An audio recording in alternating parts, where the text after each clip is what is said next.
un des disques précieux, encore un de la discothèque de Radio France, la voix unique de Violeta Parra dans la chanson qu'elle a composée, Gracias a la vida, un hymne à la vie, ce qu'elle nous donne de si beau comme de si triste, écrite par cette femme chanteuse et folkloriste chilienne engagée qui met fin à ses jours à Santiago du Chili. C'était le 5 février 1967. Elle avait 49 ans. Merci pour vos messages, Nicole, Francis, Laurent, Pierre, Abel et Adrien. Tout de suite à 8h29, c'est la chronique de Christophe Dillis, quasi des retrouvailles. France Musique. Tendez l'oreille. Christophe Dillis.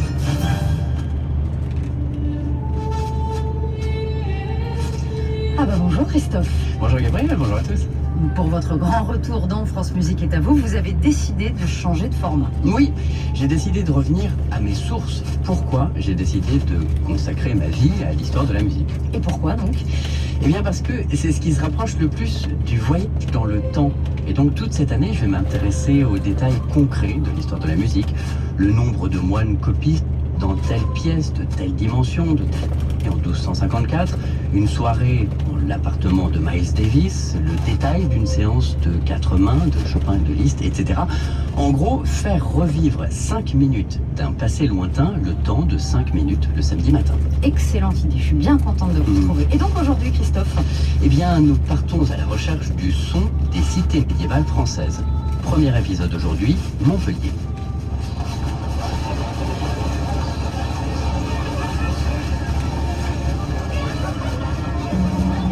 Comment faire pour rendre compte du son du Montpellier médiéval alors?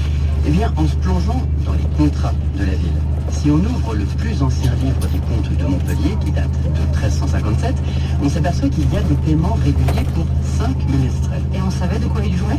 Alors là encore, merci les contrats. Dans ce même livre des comptes, on peut voir que la ville a fait acheter des bannières pour leurs instruments. Donc on sait que ces 5 ménestrels avaient des trompettes à coulisses qui sonnaient comme ceci.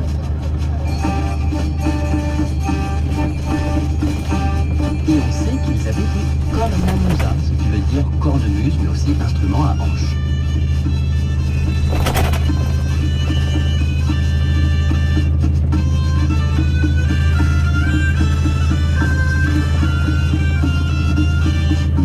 Voilà, on a déjà un peu une idée du son du Montpellier médiéval. Il jouait donc dans les rues de la ville? Alors j'ai plus précis que ça. Nuit de Noël, 1371, les 5 ménestrels mènent la procession. On peut lire la consigne suivante. Item que la nuit de Noël, au premier et au second coup de matine, les seigneurs consuls et leurs chapelains, notaires, escuyers et ménestriers doivent se rencontrer au consulat, tous en leur robe, puis doivent partir tous ensemble, les ménestriers jouant devant et vers les tables avec leurs torches et entrant ainsi dans Notre-Dame de Table par la grande porte. Procession de Noël à l'église Notre-Dame des Tables, donc. Voilà. Or, petit hic, cette église n'existe plus. Ah. C'était l'église majeure de Montpellier. Elle était vraiment, c'était le cœur battant de la ville. Voilà, elle, c'est Caroline Frinaud, chargée de la valorisation du patrimoine de Montpellier, que j'ai eu au téléphone un peu plus tôt.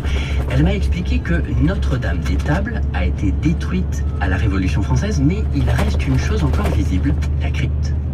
Qui est le vestige de